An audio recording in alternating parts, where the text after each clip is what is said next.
thank you for coming back for week 5 of The Artist's Way. I did week 5, and then I felt like I coasted through it, and like I wasn't really engaging with the prompts. And after the week 4 like media deprivation, I was really going overboard in the opposite direction when it was over. So I just decided to do it again. Took an extra week to do it properly, and here we are. We are not quitting. So week 5 is recovering a sense of possibility. This week focused a lot on asking us to consider the limits we've placed on ourselves, and also the limits that we've placed on our personal idea of like God, or, you know, whatever creator, the universe, source of energy, whatever you want to call it for like your own process, the limits of what God can do for you. I am not really a religious person, so like when she gets heavy into the God stuff, I do kind of struggle a little bit. I'm open to hearing it, but I'm not sure like what I think of it, I suppose. But I don't think that she needs you to be totally comfortable with it to just like do the process as she wants you to. I wanted to pull up something I was writing about. So one thing she says on page 92 is, we come to recognize that God is unlimited in supply and that everyone has equal access. This begins to clear up guilt about having or getting too much. Since everyone can draw on the universal supply, we deprive no one with our abundance. And I think like it's obvious that there are like certain concrete scenarios where that's not true. Like billionaires having more money than like 90% of the world population, like that's not a real statistic. I'm just spitballing. That obviously does deprive other people. Their abundance is depriving other people. But in terms of creativity and like the desire to do creative things or to pursue creative dreams, kind of more what she's getting at is that ideas are not in a limited supply, and you going after what you want to do does not rob the chance from anybody else. I wrote about in my pages that the idea of God does kind of trip me up. So here's what I wrote in my pages. She starts the question, the reason I can't really believe in a supportive God is because ... and you fill in the blanks. I said, I can't let myself believe I'm important enough for divine intervention. There's people really actually suffering all over the world, so why would helping me be creative be important in the grand scheme of things? Maybe this is why it might work better for me to think of my God as something else. Although I guess my thought about God not thinking I'm important enough for intention is a form of scarcity thinking. I'm assuming that God acting for good in my life takes from someone else, importantly, someone more deserving of attention. If I take God, the Christian religious figure, out of this and instead think of God as maybe the universe or just positive energy, it's easier for me to believe that there is abundant goodness that can be equally distributed, if only you're willing to ask for help. And then what I gleaned from that is like, maybe I should be using these like God affirmations that she provides more purely because they make me uncomfortable. Because they make me uncomfortable, that means that that's something that I should pay attention to and explore more. Another thing in this chapter that she talks about is finding the river. Recovery is the process of finding the river and saying yes to its flow, rapids and all. We startle ourselves by saying yes instead of no to opportunities. As we begin to pry ourselves loose from our old self-concepts, we find that our new emerging self may enjoy all sorts of bizarre adventures. Maybe this is severe cope from me. In fact, part of it almost certainly is. But as I've talked about in my other videos, my main creative dream that I have is becoming a writer. And I set a goal that I wanted to write a short story, and I have not wanted to work on it. And I've been feeling a lot of shame about that, and just like it makes me not want to make videos because it's like, it's uncomfortable and embarrassing sometimes to like say that you're gonna do something and then stop. After week 4 and during week 4, I was kind of struggling, just in general. I just get like that sometimes. I'm not really overthinking like why or whatever. But like once I got past that point, I am still feeling very creatively inspired, but not in the ways that I set goals to. I haven't been interested in writing lately. I've been very interested in reading, and I've been very interested in decorating my space, and I've been very interested in playing with paint. And I kind of was beating myself up about that because on the one hand, it's like, oh, this is avoidance. You're avoiding the thing that you should be doing, which is writing.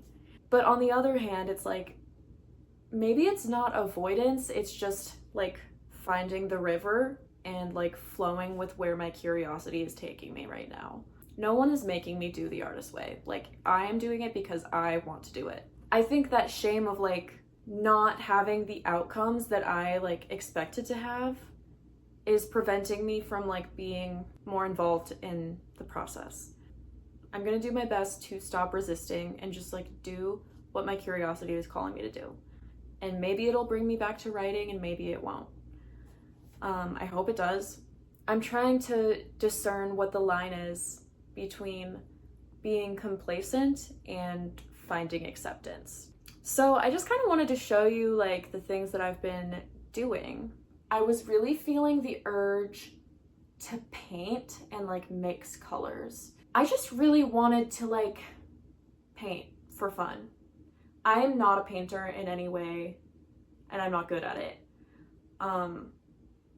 But mixing the colors is really soothing. And also like the feeling of when the brush is like dense with paint and you like drag it across the paper and it's so smooth. What a sensory high. I felt inspired by like a quilt pattern.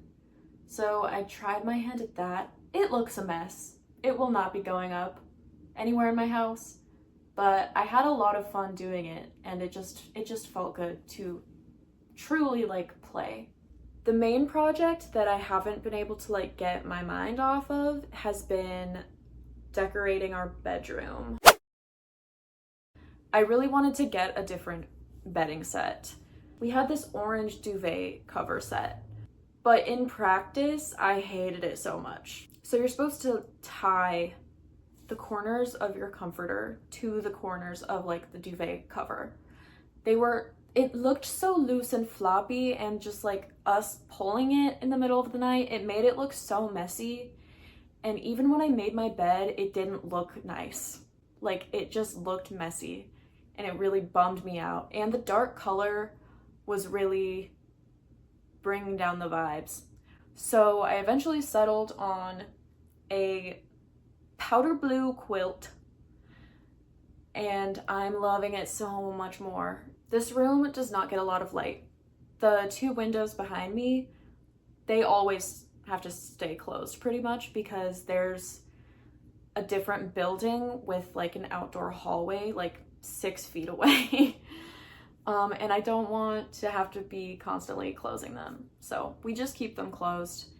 So there is only one window that like gives daylight in this room. So I wanted something that the light could reflect off easier. And this powder blue is like perfect. I didn't want to do bright white because I have a dog and I do let my disgusting dog sleep in bed with me. And then also the powder blue was contrasting really well with our headboard, which is kind of like cherry brown, almost reddish. And then it contrasted really well with this red throw pillow that I already had. Next was changing the art above the bed. Before, I had this kind of like ornate looking provincial scene.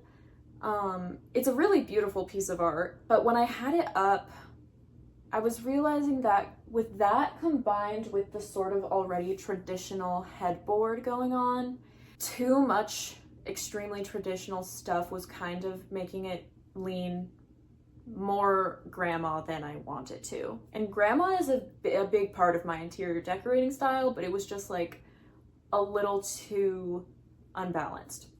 There was a morning I spent like 4 hours just like racing around my house, taking art off the walls, like trying it out in different places. I found this frame that's up there now on the street, and I just brought it inside. I thought that the black like metal, like more modern frame was a nice contrast to the like more traditional bedding and headboard situation, and I think it balances out a lot better now. I attend the Caroline Winkler School of Interior Design, and I'm still not 100% sure how I feel about this, but I did think that having the art be like slightly off center could be interesting. I've never done that before. As of right now, I'm enjoying that. And then I had some just like weird little small art pieces that I just like put on either side. And like I could end up changing that around, but I like this result a lot better than how it was before. The next thing that I have been struggling with and hope to resolve today is our lamp situation. So we don't have matching lamps, and that's been driving me kind of crazy for the past year. I was just always keeping an eye out for a deal of like a pair that I really liked, and just nothing has been seeming like the right thing. And lamps are so expensive, so I didn't really want to buy 2 brand new lamps. And also I like my current lamp. It's cute. That lamp I've had for like 10 years probably, and we just needed a second lamp, so I put it there. Then I had an idea that maybe, like I did with the art, doing something asymmetrical could be interesting. So I was thinking, what if I put kind of a smaller, more dainty, but more structural / artistic lamp there? And it would like still fit within the room, but like have there be contrast. I don't know. So I'm gonna go to Target today and see if I can find something that would fit so that I can close this loop in my head that I've had for over a year.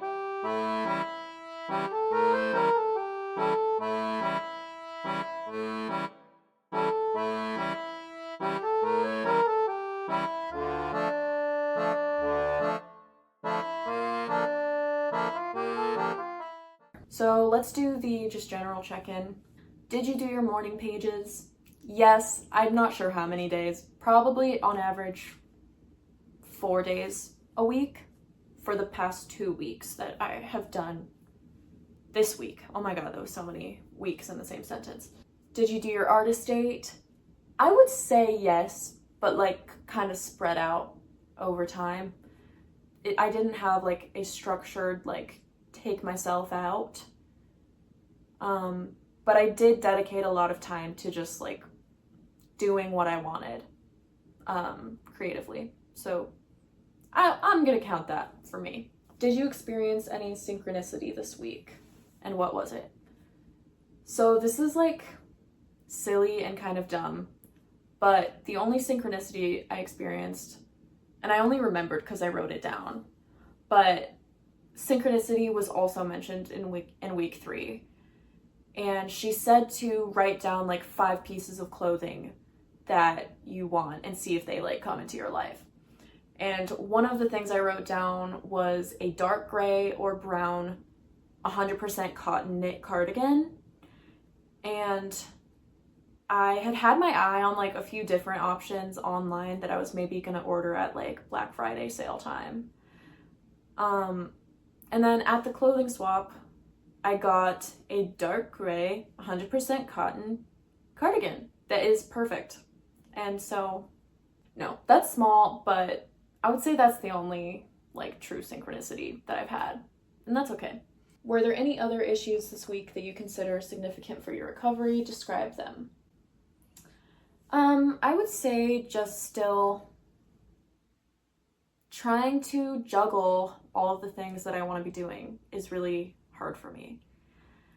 I've been kind of, all my life I've kind of had this problem of like being able to focus on one thing requires like all of my energy. And so it's like really difficult for me to do multiple good things for myself at the same time. Like in the earlier part of this year, I was very focused on like health things and becoming less stationary because that's been a problem and I'm not going to be young forever. And I was really, really successful with that. And then I started doing the artist way, and now that's kind of taken a back seat, and this has taken a front seat, and there's just like this constant tension in my mind of like, I'm not sure, I don't know how to have the energy for all of the things that I feel like I should be doing. And I feel like I see other people doing it, but I don't know if they actually are telling the truth. And maybe life, you never like really are fully in balance of all the things you want to do. Maybe there's just like push and pull periods for different goals in your life and phases for different things to be addressed, and maybe I just need to accept that. I'm not sure. I'm feeling a lot better than I was. I'm excited to move into week 6. Anyone who's taken the time to watch any of my videos, I just appreciate it so much, and I love like seeing the other small creators doing the artist way at the same time as me. It's very motivating, and I'm really enjoying doing that. So I have to run out and get groceries now, so I will see you next week. Thank you. Bye.